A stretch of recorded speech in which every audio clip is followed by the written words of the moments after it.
Well, let's get those kids out there. The students out of the desks, out to the woods and the creeks and the swamps, and raise their test scores. That's what I want to talk to you.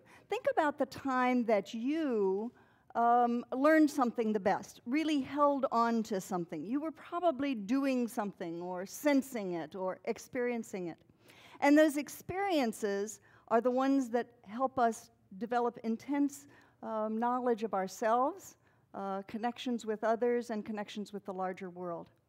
And I have had the opportunity for the last 25 years to witness and to help children from all over New Orleans be able to immerse themselves in some amazing aha moments out there in the world. So, 1985, I was a teacher in New Orleans public schools, 5th grade. And my students did what I'm sure most of us kind of admit to doing. We were learning and then taking the test and then promptly dumping it. Well, what I wanted my students to do was learn it and hold on to it for not just this test, but all the tests and the real tests of life. And so what I found out with those students was that I could take them outdoors, and I did, to a natural area for 5 days and 4 nights. And I was able to teach them amazing, creative, wonderful things, their academics, the things that they needed so badly.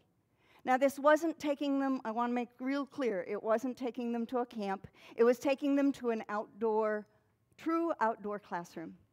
So, I made sure that we had amazing activities that were things that the kids could understand, and I could teach them farther and longer and better than what I could in the classroom.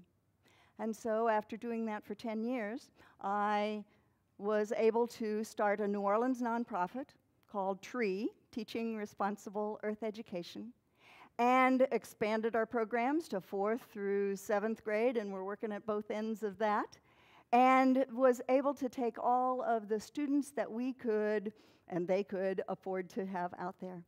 Well, this gave a whole new meaning to this because I was able to now hear what teachers had to say besides my own self, besides having my own perspective. And what I heard was that the kids were learning amazing things, and the academics was wonderful.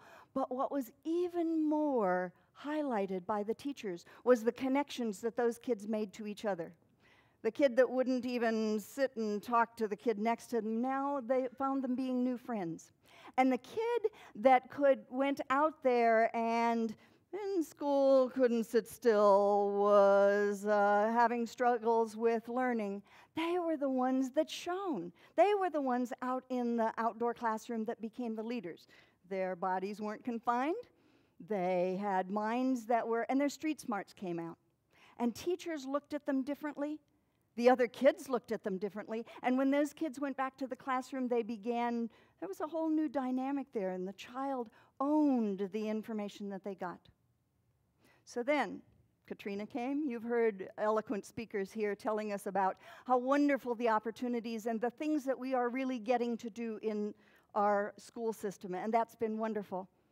But we also hear about teachers that are frustrated, and parents, and with all of the things coming down about having to push and push and push. And of course we want our kids to learn. Make no mistake about that. But we also know that there's ways that we're pushing and saying more time in seats, more time in desks, and that isn't the only thing that will get our test scores up. And so we found out with Katrina that, but we also found out with Katrina another thing, that kids need something that we had been giving them all along, but they needed totally now, was immersion in the outdoor world, to be able to have time there, solitude, time to reflect, see what was inside them and inside all the others that were around them. And I can tell you, amazing poetry would come out of these kids, 4th to 7th graders, and they wanted to share it with everyone. It changes their perspective. It changes their lives. And what we saw was kids, a 7th grader summed it up, and he said, you know, when I look out here, I see trees, and I hear birds, and I have peace with my friends. When I look outdoors in my house at home, I see flashing blue police lights. Changes lives. And so that's what we've had the wonder to do. We know that things are happening that are in the schools, and we know that we can see what we need are those three things all together. And I would love you to look in their eyes and see those kids being out there and the excitement. And the three things are superb academics. That's really important. But also connections to others and outdoor world, a relationship with it. It is so important, all those three things together. Let's get those, make a way for all the kids in New Orleans to get out of the desks and out there. Thanks.